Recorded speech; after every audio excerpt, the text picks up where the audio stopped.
do that. And let's just do, so Adrian will talk about federative research, summary, learning, action. Shall we just say that he's been with us for a few months now, working and exploring what a commitment to future growth with federated model can look like and what it might mean for us as Cooperative Cairn Valley at this point. What do we need to think about? And it seems like most of you have been part of the previous session, which sort of segued really nicely into it. We've talked about different models, what works, what doesn't work, and one size does not fit all. And therefore, yeah, over to Adrian to start with the presentation. Thank you very much. Fantastic. Thank you, Veronica.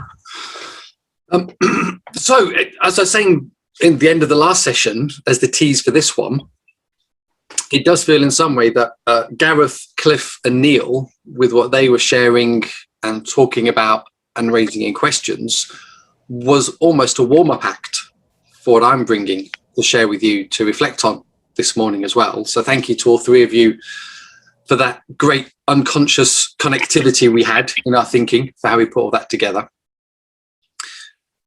True to form, following Gareth's lead and the standard he set, I've got a few PowerPoint slides, I'm afraid, that I'll share on screen as we go through. But as with Gareth, they're not intended to take up our full hour. They're intended to give a brief flavour and summary overview of some of this research and thinking that I've been starting to do with the cooperative. And then actually we want to open up as before for some wider reflection to say, well, how does that sound to people? Are the things coming out, do they sound like the right things to be looking at? Are the right things to be thinking about? Are there any other big questions that we've missed along the way? Something obvious that we go, oh, of course, because we just completely somehow got blindsided by that as well. For those of you as well who may want to, who want spoilers and to skip ahead to the end, there is a summary blog post already appeared on the handbook website, which contains a copy of the slides and a copy of the notes and the findings document as well in their current format. So depending if you need to leave early or want to kind of jump in and preempt things, that's fine as well.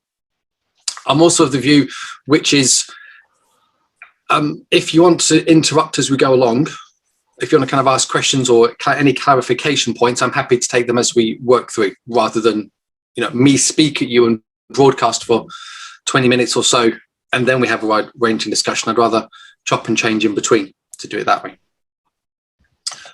So that's that thing. Now, just to warn you as well, there is a slightly controversial slide as well in here that I'll get to. But it may be quite divisive for some people. Some people may say, what's the problem? But for those of you for whom it's important, well, we'll see how it lands when we get there. So I'm Adrian. Some of you may know me. If you do, sorry. If you don't, and you'd like to know a bit more about me, that's why God made the internet, so you can look me up.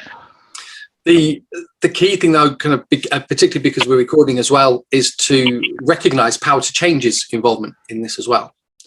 Because quite early on, Power to Change recognised the potential that the cooperative here had in creating a very exciting and interesting and clever new approach to care and empowering local communities and community business. And so they've been supporting this journey as well for the cooperative, and hence why there's the handbook website and all of these other things going on as well. So that's their kind of interest.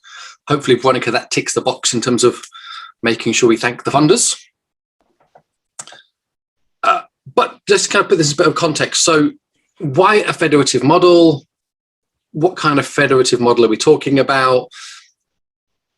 How are others doing it today? And what have we seen from them? That's kind of drawn across for the cooperatives thinking here. And where do we go next? The kind of the rate we're going to go through. So I think there's a kind of a philosophical, a principled, and a hard economic business case as to why federative models are really useful and we should be thinking about as a model for growth and scaling. We talk about cooperative values and principles, and the reason why the cooperative movement got so big across this country at the start of the 20th century was because of Principle 6. Cooperatives worked together collectively. Cooperatives, particularly the retail societies, formed huge federations that allowed them access to economies of scale, but also to spread the ethos.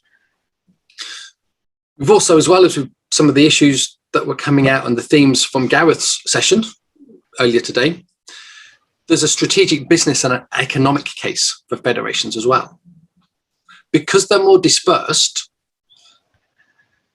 but even so they all share commonalities, they can support each other. The member organizations of a federation can say, well, actually, I'm sorry. I think I've caught someone needing the second cup of coffee there.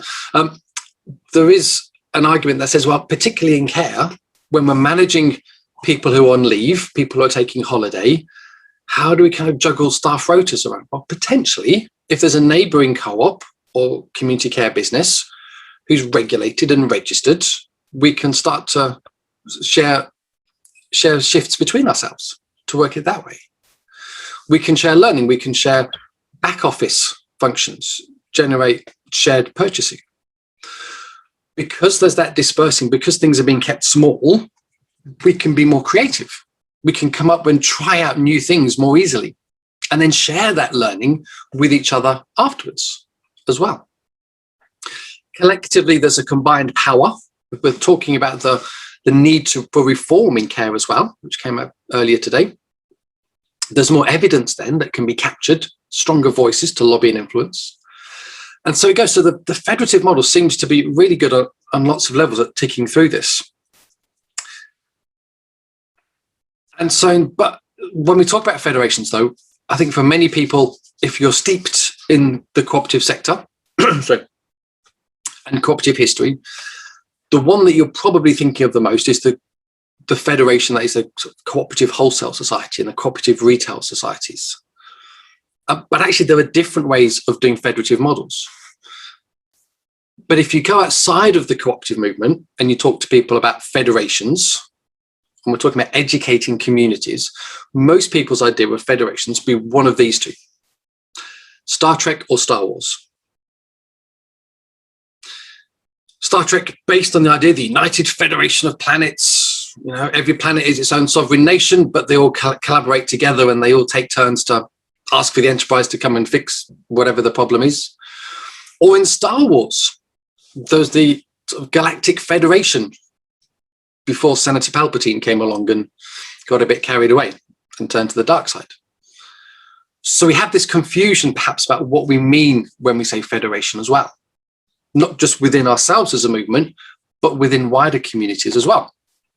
And there's actually a really interesting and I think quite useful little image that New Philanthropy Capital created a few years ago in one of their researches and papers about federations, primarily aimed at charities, but also community groups and community-based organizations everywhere. That said, there are different ways of looking at this. And part of this model as well, this image, has informed the way that over the last couple of months, some of the conversations have been taking place. Some of the thinking has been shaped as well as to what type of federation are we talking about here for cooperative care. And what we've sort of come to so far as a working model is that it's probably this one here, the kind of association confederation model type of federation, where there is a national body that holds certain core functions, allows for economies of scale to be generated, but actually it is the individual co-ops, the individual member organizations in each community who come together collectively to lead it, to manage it. So it's useful, again, just to have that clarification, I think, before we sort of start getting too caught up in the detail. There's also a point as well that I thought it was useful to reflect on, to say, well, okay, but we're talking about getting bigger here. We're talking about transforming care. We're saying that the cooperative here in the Colin Valley has something that's really exciting and interesting and catching people's interest and attention. So why not simply go big. Let's go for benevolent world domination. One cooperative will become bigger and bigger. The risk with that is size brings problems. And it echoes all of the challenges that were raised through the conversations we had in the previous session led by Gareth. That loss of personal relationship. Because the bigger we become, the more we need to formalize systems and introduce bureaucracies. And that takes time away from people being able to spend time with people, because we're then serving the system rather than serving each other. Those formalities and structures can stifle that creativity, the idea and the ability and the interest to want to try new things as well. And there's also a question of timing. Generally speaking, a single organization becoming bigger takes time. If, however, we can find a way to stick the cooperative here in Colin Valley onto a photocopier, press the button and spit out 100 copies of the same size, that generates that growth, that scaling, that impact much more quickly. Because there's a difference between having impact as a cooperative and having scale as a cooperative. I think sometimes the two get confused, particularly when we're talking with policymakers and outside bodies as well. There's other models, though, to federations we're talking about. We don't have to get big. There's other models of replication. Why a federation? Well, we looked at this briefly again as well. And again, the full documents explore these in a little bit more detail, but none of them felt appropriate. They either were not a good fit with the ethos, the values and principles about being a cooperative, or they didn't easily align or allow that flexibility for the ownership, the full ownership and control by local communities in each area where a cooperative or a cooperative type was going to be formed. So we did some kind of headspace thinking around that, some academic stuff, and then we went out and, as Gareth alluded to in terms of the other models out there, we started to research other federative models in care across the wider cooperative movement and other sectors where federations are used that are not cooperative as well, to see, well, what can we learn from this? What will shape the thinking for the cooperative here in terms of its own future planning and thinking? So again, the full documents detail these, give the full list of all the places we looked at, conversations we had, and the key learning. But they all seem to come out and say federations, if they're going to work, there's 5 key messages that seem to come out. And a lot of these echo what Gareth brought earlier. Those lessons, the research from the Cooperative Care Forum about saying, well, what do they need to make them work? And this is something I'll pick up on a bit later as well. Ultimately, for a federation to work, a federative model to work well, individual cooperative organizations who are the corporate members of it need to see there's a business case. Simply saying we all share the same values, we're all of a united vision is not enough to sustain it. There has to be a pound, shillings and pence argument that backs that up to sustain it. And as the cooperative was mentioned earlier, I think it was Sue, you were saying as well about it's an ongoing battle about trying to get that tension and balance right with the finances. Similarly, if a cooperative is going to become part of a federation, there's not just a financial cost to being involved through some affiliation fee or such like, but there's a time cost as well to being involved in its governance. There needs to be a clear purpose. There needs to be ongoing communication and relationships between those individual member cooperatives as well, to keep that common purpose and vision united. Otherwise, it starts to fragment and drift off. There's also tensions that emerge and frustrations, because what happens if in a federation we have one cooperative organisational member who has itself 100 members and £1 million turnover, and another member organisation that has only 15 members and £80,000 turnover? In a cooperative, the cooperative federated structure, they both have legally an equal vote. But one is obviously coming and bringing a lot more to the table, bringing a lot more resource and support than the other.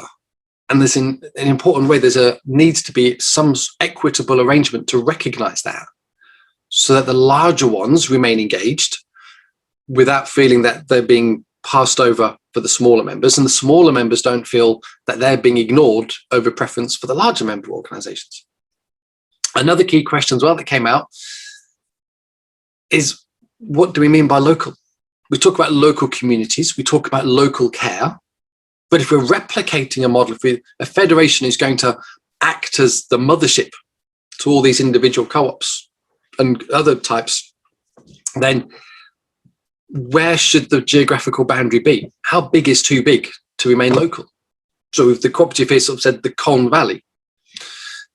Okay, so is that the limit? And part of this is now exploring over the next period, for getting that sense of what's the minimum size that a community has to be in order to have the potential to be viable as an individual trading cooperative offering care. And interesting as well, it's encouraging to hear some of the conversations coming out that were touching upon this idea of the legal structure and the legal question as well. A lot of conversations that we have around cooperatives come back to this idea of, well, how's it going to be structured? You know, we should be a cooperative society model. Go back to the industrial and provident society frameworks. Others who will be saying, actually, no, government brought in this great legal form called the community interest company. You know, we should be working with that. And different people say different things. But actually, what we found through these conversations, through these researches, is the legal form a federation takes is the last thing to worry about. Actually, there's a huge range of legal structures being used by different types of federation across different sectors in different movements, and it's working for them. They find what works for them, and that works best. So the focus, though, the key focus is on what's that core business case? How can a federation offer tangible and practical business benefit and support to each member cooperative organization? So this is now where we're kind of thinking as a cooperative in terms of part of this sort of handbook section of the website. There's now a question thinking about, well, what are the motivations of members? Why do we want to become a member of this cooperative as an individual, as someone who draws on care, as someone who provides care, which is fine, so we're the individual members, but then as a corporate entity, as a whole cooperative that would then become part of a federation, what's the primary interest for doing that? Is it purely, it's an economic case, there's a business case? Is it because actually we want to be creating that influence, that change, being the advocate for wider care? Because within any cooperative, if member interests don't align up neatly, people pull in different directions. And the risk is a federation could pull itself apart because members are trying to achieve, prioritizing different things. And we haven't been able to have that open conversation. So we're looking at how we explore that. There's a question of what does that count as that local boundary? And then also this going back to some of the findings from that Gareth shared about the Cooperative Care Forum. And that Neil touched on as well earlier. What should the role of the federation actually be? And actually, is there the potential that it could create an asset-based model? So we've been hearing as well this morning about attempts to set up new care provisions and how they can be stymied and frustrated by the legislation and the bureaucracy and the forms and such like. But what if this federation could actually say, well, we'll act as a sponsoring body. We will be the front that kind of does all that regulation, all that legislation, all that compliance to make it quicker and easier for individual communities to register, to get up, to get going, to act as a guarantor in terms of accessing procurement, equipment, supplies. So it front loads a lot of that support. So it starts to stimulate new cooperatives being formed in local communities proactively, rather than saying, well, we're going to be passive and reactive to the interests of the existing cooperative members. So this all sounds quite interesting so far. Well, it could be this, it could be that. But then picking up on Cliff's point as well, that he shared, this federation potentially, as it emerges in the future, is going to be quite messy. Some cooperative members will be quite large, some will be quite small. There'd be sorts of different interests going on.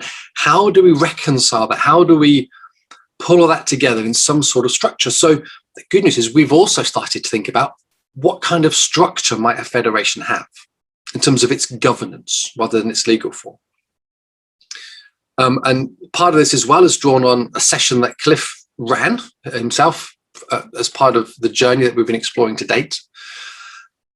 Don't worry about squinting at the screen too much for this. Again, there's a copy of these slides on the Cooperative's website that you can download afterwards. But just to kind of quickly talk you through this or walk you through this in some ways. The key of this, as any cooperative federation, are the members. And in this case, it's the individual care cooperatives. So Cooperative Care Colin Valley, for example. And then there may be others. Cooperative Care Birmingham, Cooperative Care Bath, Cooperative Care West Midlands, and so it goes. They're the organisational members. There's a traditional kind of legal, straightforward governance that they would elect a board.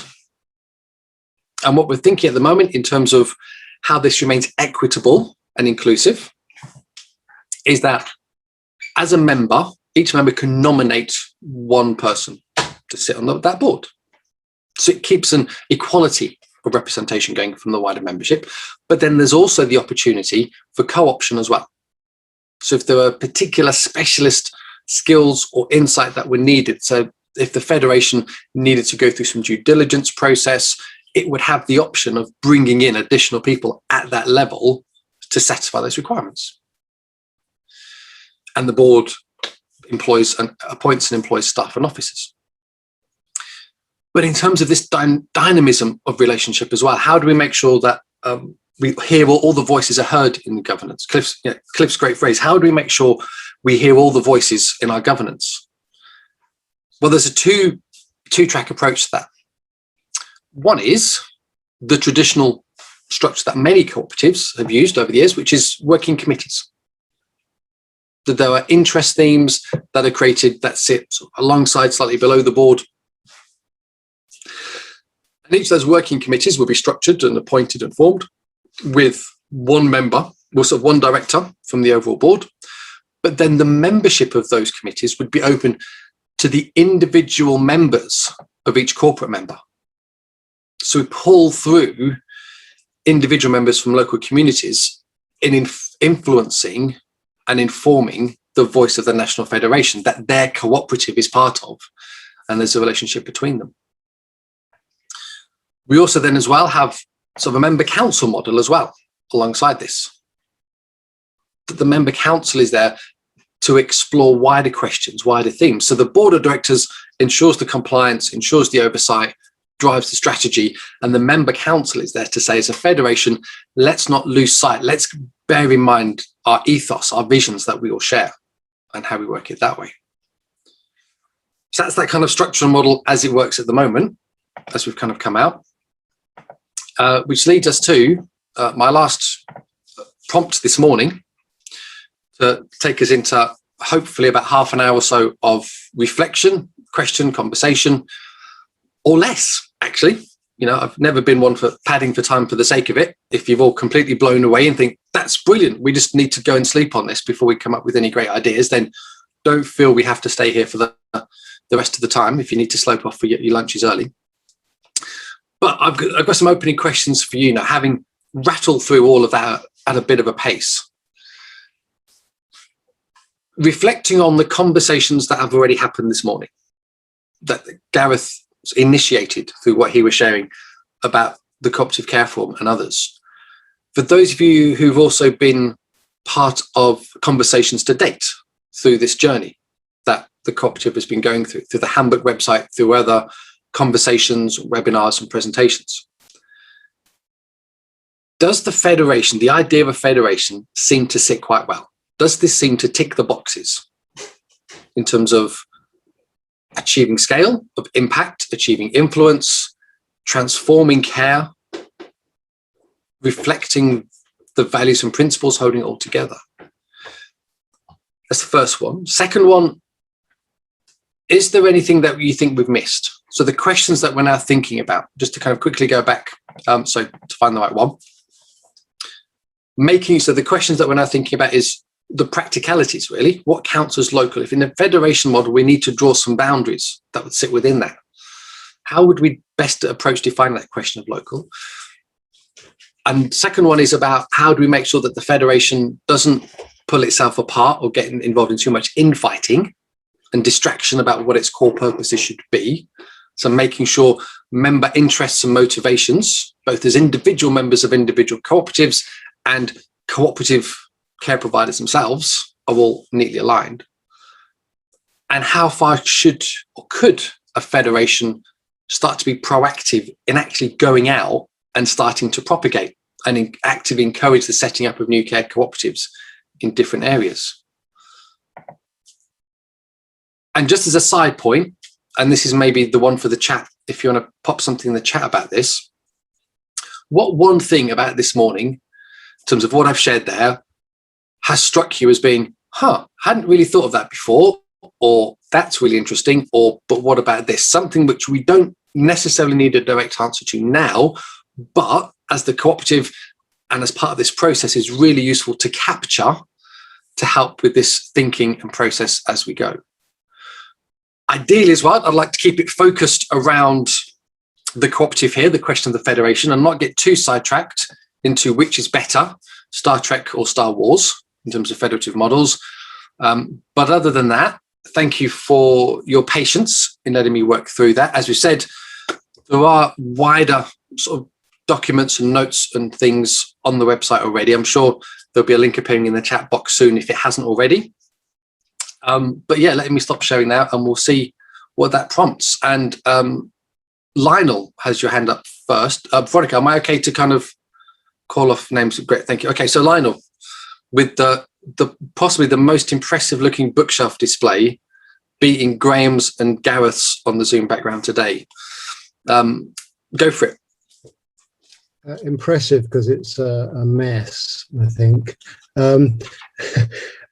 Thanks, Adrian. That was really interesting. I have a couple of questions. Really, I mean, it might be explained in your more detailed slides.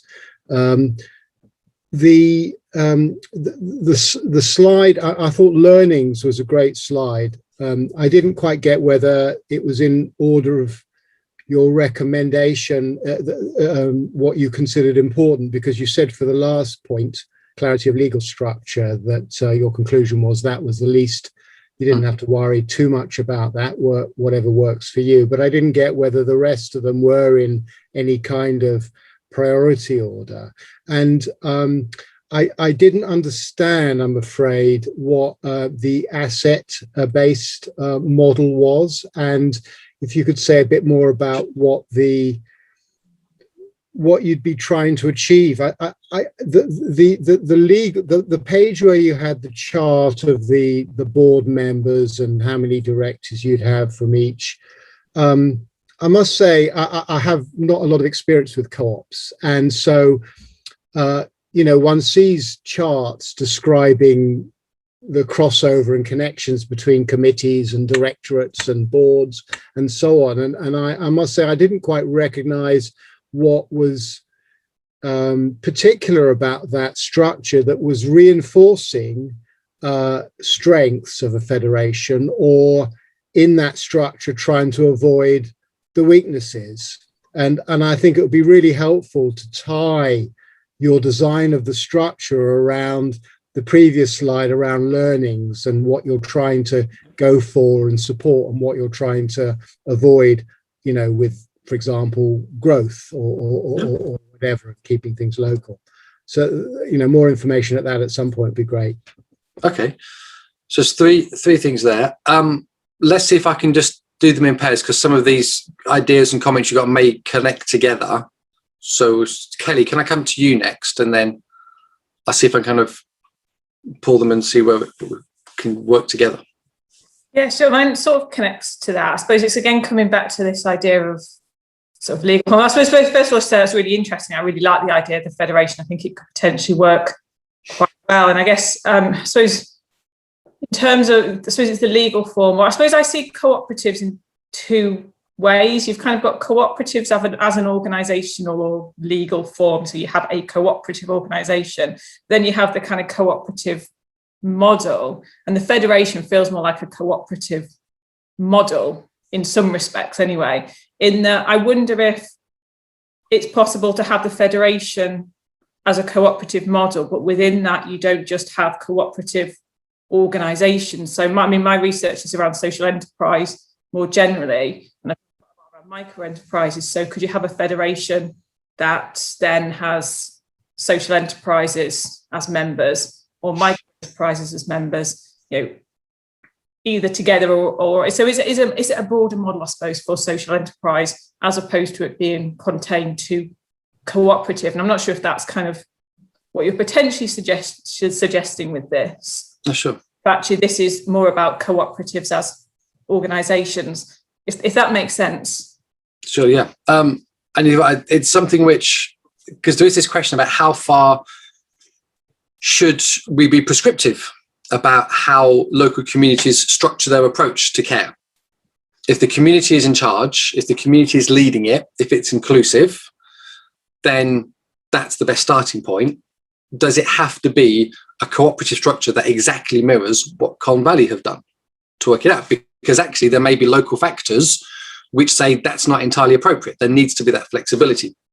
So I'm really pleased that you brought that one up, Kelly. I think it is something that's there for the longer term future, to think about this question of what would form the basis of eligibility within membership. So Lionel, that idea about this kind of structure, membership underpins it. So if there are organisational members to it who are not cooperatives, how far would that create risk in terms of a lack of understanding or shared values start point? But does that mean they should be excluded from some of the benefits a federation could offer them in terms of shared services and mutual support that way? I think you're right, Kelly, as well. There is a distinction between cooperatives as model types and cooperatives as legal types, particularly because in the last couple of years, we've now started to see the emergence of charities that are structured as recognised cooperatives, but using a charitable legal form. So there is a lot of flexibility to be had. And I think at this point in the exploration and the research and the conversations, there's no definitive answer yet. It's this idea of we wanted to get this far, share it with you as a wider interest body to sense check it and help us as the cooperative then get a sense of, okay, where do we best focus down now to start finessing this out? And that then comes back to your idea, your point, Nigel, about that idea of the structure of question. Structure of question? No, question of structure. That's the right way around. I've not had enough coffee yet this morning, sorry. And how far does a structure, or should a structure, protect and enforce that ethos of a cooperative federative model and mitigate against the risks? My personal thinking about structures is they're a means to an end. And actually, if we go back through history, we can find lots of examples of cooperatives in all sectors around the world who were structured in theory and on paper in a way that protected their ethos, the structure and all the rest, and yet they still failed because of failures, because of how members were working within them. And it's the idea that wherever the structure is, members have to be engaged, members have to want to be involved, and there have to be sufficient routes and opportunities for them to engage in a way that is appropriate for them. So that kind of charter structure is a starters for 10. It's this is the first idea, let's see what people think of it. Also, just to kind of say, I've also always taken a position that anything I ever write or put out there, I am absolutely happy people want to shred it, burn it, recycle it, compost it, as long as you can say, this is what it should be instead. But it's sometimes easier to put something out and say, well, how's this as a starters for 10? What should we keep? What should we ditch? What's missing? Which is, again, a key part of this morning's idea. Going on from that then, Lana, your other two points, the idea of a priority ranking. So the findings from the research, is a priority ranking only in the sense that the business case is key. in terms of what a federation would offer to its organisational members, there has to be a really strong, powerful business case for those organisations. That seems to trump everything else. That's why it kind of hits the top of the list. And then in terms of the flow of thinking, the reason why that question of legal form was at the end at the bottom is because it seems so inconsequential. When we were looking at it, it rounded around, but the legal form does impact upon that future strategy and the future options it has. And they're just kind of trying to keep a half an eye on the chat in the side, which was a question about, the role of directors, potential dividend distribution and such like. Well, dividend distribution would work if the legal form it adopted allows it. It may be that as the federation emerges, it says, actually, we're not going to work on the basis of a member dividend role, because actually members become part of this because we want to prioritise this idea of being an asset-based federation. So, quick working example, student homes for cooperation. So students, over the last few years, students around the country are saying accommodation's getting too expensive, landlords are rubbish, why don't we set up a co-op to run our own housing? Kind of a quasi semi-loose housing co-op type model. And that's fine, but then collectively they have to get together, raise the cash to be able to either lease a whole property and be able to manage it themselves, or to be able to raise the funds to buy a property. Now that takes time. They're not always going to get favourable terms because they're a new startup, they've got no track record, and it takes a long process. So one of the ideas they're looking at is to say, well, what if the national federation that they're forming could raise the funds and it would buy the properties? So it would go around the country and go, right, this area seems to be ripe, seems to be good conditions for where we think student housing co-ops would work really well, and there's a need for them and there's a benefit and it furthers this community. So we've got the cash, we will start to buy the properties in those areas, and then those individual co-ops will lease or rent those properties back from us. So it keeps the money in the family. It builds up that central buzz. So it allows the speed at which you can set something up, the complexity that you have to go through and figure stuff out, that whole process gets massively shortened to work there. So that's then how that would work in this instance is still up for some speculation. And my sense at the moment is, until there's a couple of other care co-ops out there who are saying, yeah, we're interested in doing this with you and working this out, this is still largely abstract. But we need to get something out there to start a conversation so other people can start to join the conversation, so we can start to work out and round it goes. So hopefully that helps to clarify that. But I noticed Cliff's been very patiently sitting there with his hand up, and I'm just slightly nervous about what he's going to open with now, because it's Cliff Mills. And then, so if I come to Cliff and then James, we'll see what you in terms of what you've got, and then we'll work out from that. So Cliff, you first. Oh, hang on a minute, Cliff, I need my magic card. If you want, you could do it through interpretive dance. We'll have a warm up to Dance Syndrome coming in later. Sorry. Thanks very much, Adrian. Really interesting, and lots of big questions kind of tied up in all of this.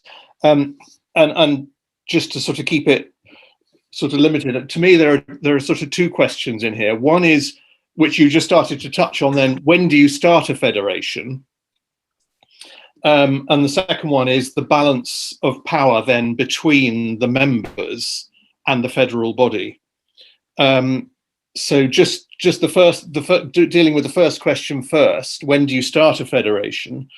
Of course, the cooperative history is that once you've got a number of primary societies that are all doing the same thing, they think, well, we're all doing the same thing. Let's set up a federal body so that we can cut costs and achieve things more efficiently. So they start the federation once they're all already up and running as businesses, and they then effectively delegate part of their business. They decide what they want to let go of, how much power and business they want to let go of for the federal body to do. and they will keep to themselves what they want to keep control over. So that's one approach. The other approach, where you're creating a completely new sort of set of organizations, and the example of this is supporters trusts. So before there were any football supporters trusts, there was Supporters Direct, and the idea was to set up Supporters Direct as a federal body, which would then help to establish supporters trusts, which would then become the owners of Supporters Direct. And so there you set up the federal body, or the trade association, whatever phrase you want to use, at the beginning, because that's where the knowledge and experience and expertise is to get the movement going. But it's deliberately set up to make sure that the primaries become the owners of it, and that usually the professionals who set it up in the first place don't kind of monopolize it. So there are those two approaches. You know, you can either do it when you've got a bunch of primaries who are already trading and they want to share something, or you can do it the opposite way around. And of course, there's everything in between. But it then comes down to sort of business plan. What's your business plan for the federal? And that then takes me on to the sort of balance of power between the members and the federal. If we think of the Co-op retail example, of course, the Cooperative Wholesale Society was set up to be the buyer, the purchaser, and eventually the packager and manufacturer, etc., for the retail societies. And actually, it got bigger and bigger and bigger. And it economically more powerful, but also it started to be a primary society itself, in that a number of retail societies transferred engagements, and it was a hybrid between a primary and a federal. And then the primary, the number of individual members, after the CRS merger, it became predominantly primary, and so it got quite complicated. There was a big tension between the two roles it was playing. And I think one of the lessons is that, well, first of all, you need to go into this with a plan, and say, well, what do we want at primary level and what do we want at federal level? But that you've also then got to work out how you're going to adapt along the way, and make sure that you've got constitutional mechanisms which allow both organizations to evolve. But then you get things like the student housing example you gave. It seems very sensible for the federal organization to do the fundraising. But you then have to think, well, does that mean that the federal body then ends up owning all the assets, which I think is your asset-based model? And then you have lots of little co-ops that actually don't own any assets. Is that a balance that would that lead to a federal body actually controlling student housing? Do we want it, do our cooperative instincts say, well, no, actually, we want to be careful about that, because we want the little local societies to be the dynamism and the energy and the real source of power. We don't want it to be taken over by assets. So that's a contribution. I hope it's helpful. I think there's a key point in terms of the student housing model, because in those cooperatives, membership will be hugely transitionary. No member, those cooperatives, there won't be any members who are members of those cooperatives for more than 3 or 4 years. So that idea of succession is a massive churn rate. So there's a risk that there's an argument that says it makes sense for the federal body to have the assets because of the risk of that churn rate locally. But it's a tension to explore. And the reason we've kind of been looking at it now as the cooperative is setting up is because it has an aspiration to see something like this happen. It's that tension that the cooperative here has, which is it has to focus on getting itself up and going, but it doesn't want to lose sight of this bigger utopia possibility, which is why we're kind of mashing it in together. So in terms of managing some of your expectations, there's no intention that the cooperative is going to start, registering and finalizing plans for this in the next couple of months, but this is kind of feeding into that long-term plan. However, I wanted to come to James for what you've got. Yeah, sorry if this has already been answered somewhere else today. But I was just interested in what is it? This is more a question for Colin, I think, in some ways. And what is the relationship been between Equal Care and Colne Valley Co-op? And how has one helped the development of the other? And is there a kernel of some kind of mechanism for propagating more co-ops of your sort in that? And is that kind of the intention? Will I try and answer that? Yeah, go for it, Graham. I think, well, there's an informal relationship between us. We talk to each other, and I think we could, as we go forward, I think we'll be talking to each other a lot more. We're coming at the same sorts of challenges from two quite distinct positions, I think, at the moment. But from what I can see, I think that there will be, over time, there'll be increasing amount of convergence there.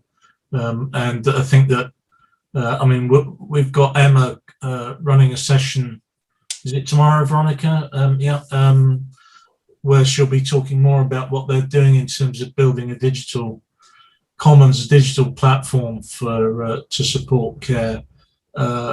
And I think that, that could be a really key element in this whole federative process as we build that out. But I think that at the moment it's just an informal relationship, and we're keen to work together and to learn from each other where we can. I think they're doing a lot of really innovative stuff.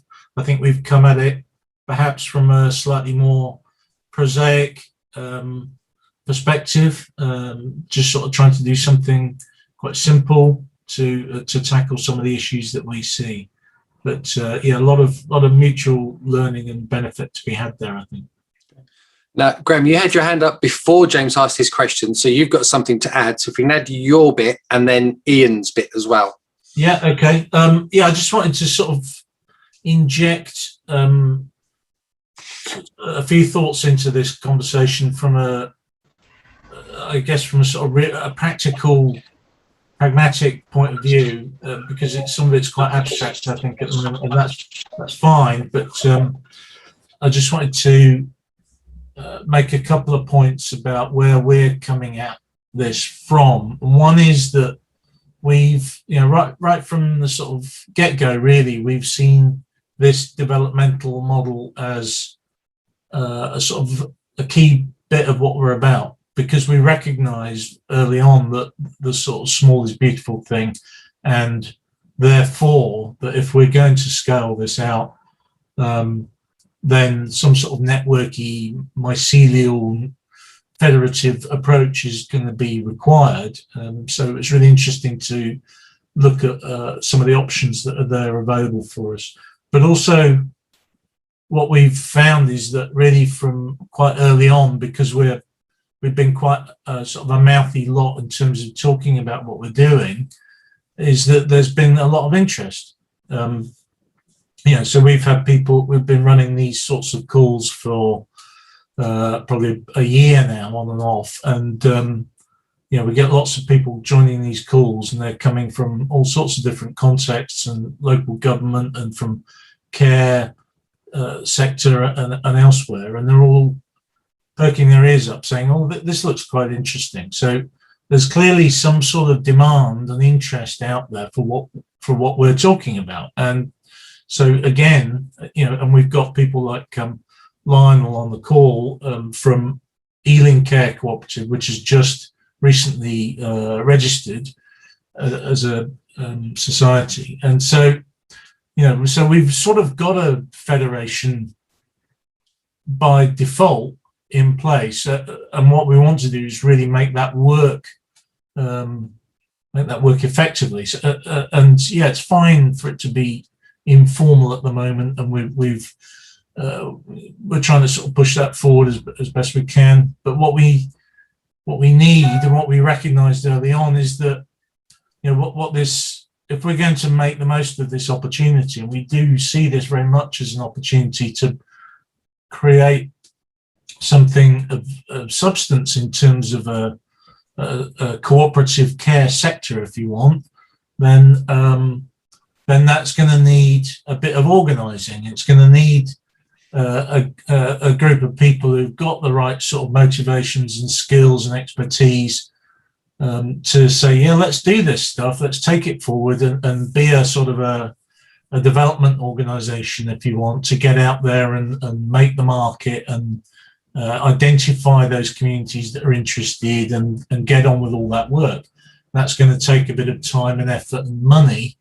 And so it sort of says, yeah, we're going to need some sort of thing there that could be funded to do that work, you know.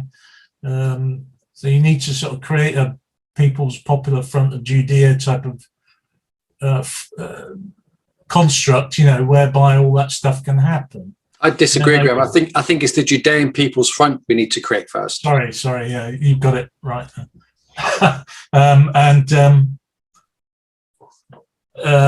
And then that sort of developmental activity morphs more into a sort of support and networking activity as the number of co-ops grows. You know, you move away from being a sort of a pointy promotional development organisation into something which is much more about supporting and sustaining and providing skills and expertise and back office services into all the stuff that gets created. And so it changes its character over time. But I absolutely agree with what people are talking about in terms of having those power relationships, right? Because we don't want to have a situation where the tail starts wagging the dog, and you know, that way lies madness. Really, we can't really have that. So we need to sort of design in those checks and balances to stop that stuff from happening. That's me. Sure thing, great. And then Ian, who's been extremely patient. You get the prize for being the most patient with your hand up so far, I think, today. Right, okay. I'll try not to vent lots of anxiety and pressure. I was thinking about membership from the bottom up. So he talks about members of a federal, but what about the members that join the individual co-ops? And how is the dynamism and democracy and cooperative process going to be sustained over a period? I mean, my experience in the co-op movement is that's problematic, especially the sense of democracy. So how does a new person joining membership in an established co-op become kind of encultured in this cooperative ethos, and how do they relate to the federal body and know how all this works, if that makes sense? I think that means education, but it means a kind of renewal process that and I think that then presents a problem with the social enterprises, because social enterprises tend not to have any members, as far as I'm aware, and they certainly don't have any democracy. So if you're building this culture across this new movement of social care co-ops, then yeah, I think we need to think about this member development and all that sort of stuff, because otherwise the federal just becomes another big bureaucratic edifice, and the co-ops themselves simply become a bit sclerotic and become care providers. So it's about how do you keep the renewal going and this sense of being a cooperative. And I agree, and I think you're right, it's true of any cooperative, whether they be an individual autonomous enterprise or whether they be part of a wider federal structure. Cooperatives fail when members stop being engaged and active, and that's something which there's a consideration for that in this exploring this idea of a federation. But I'm not personally, speaking as me, I'm not sure it would be the role of a federation to say or to instruct its individual cooperative members how they should be engaging their members. But through the federation, there could be a mechanism that encourages and facilitates practice and systems and approaches. So, for example, there could be a benchmarking tool that says as each individual member co-op renews its association affiliation membership each year, there's a couple of KPIs that it includes, one of which could be what's member participation in meetings and voting.